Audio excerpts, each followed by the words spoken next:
Bonjour et bienvenue. Dans cette vidéo, on va expliquer un petit peu ce que c'est que la tangente à une courbe au point d'abscisse A. Donc si vous reprenez votre courbe, vous avez ce graphique qui est représenté ici avec une courbe quelconque, un point A qui est sur la courbe qui a pour abscisse petit a et qui a pour ordonnée donc f de petit a. Et on a placé un deuxième point M ici qui est écarté du point A d'une distance petit h ici, ce qui fait que le point M il a pour abscisse A plus h et il a donc pour ordonnée f de A plus h. Donc là, on est vraiment dans le contexte qu'on avait vu sur GeoGebra, il n'y a pas de différence, c'est plutôt bien, normalement on a bien compris le truc.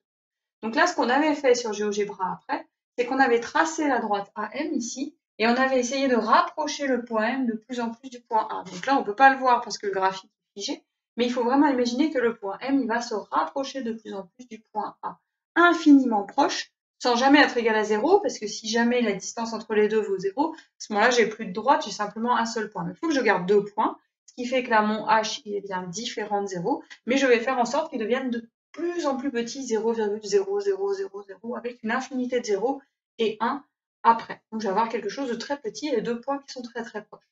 On avait dit que plus on avait le H qui était proche de 0 ici, donc plus le point M est, là ici, plus H est proche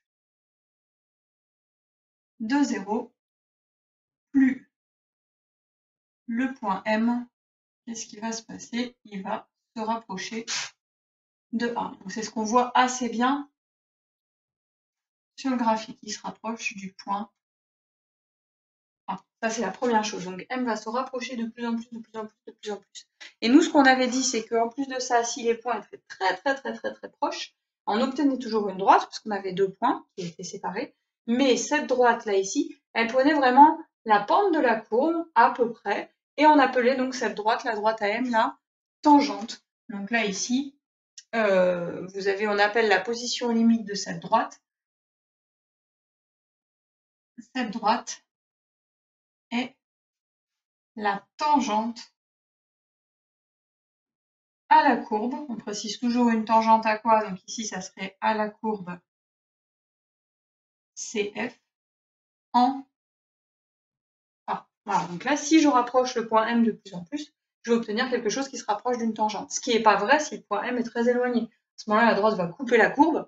On n'a pas du tout une tangente. Une tangente, c'est vraiment une droite qui va prendre la direction de la courbe et qui va toucher la courbe en un seul point. Voilà, simplement.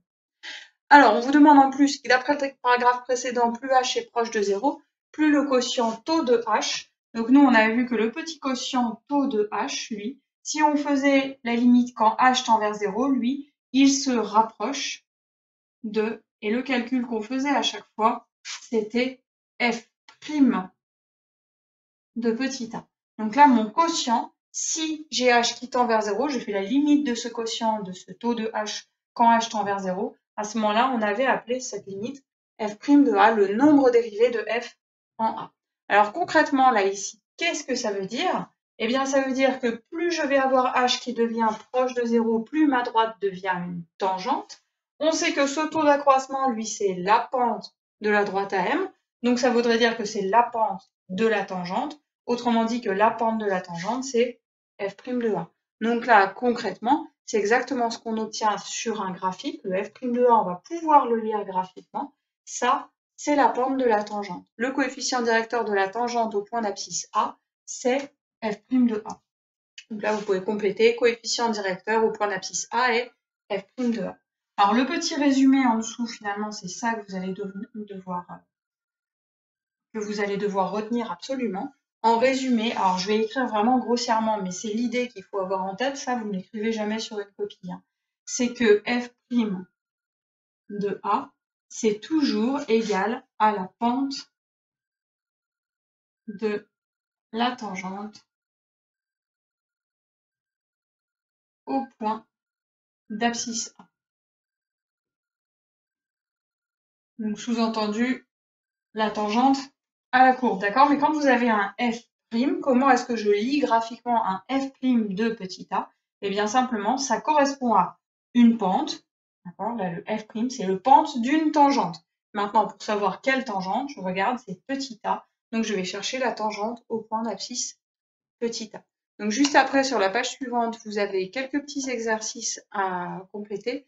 Donc je vous laisse regarder sur la prochaine vidéo.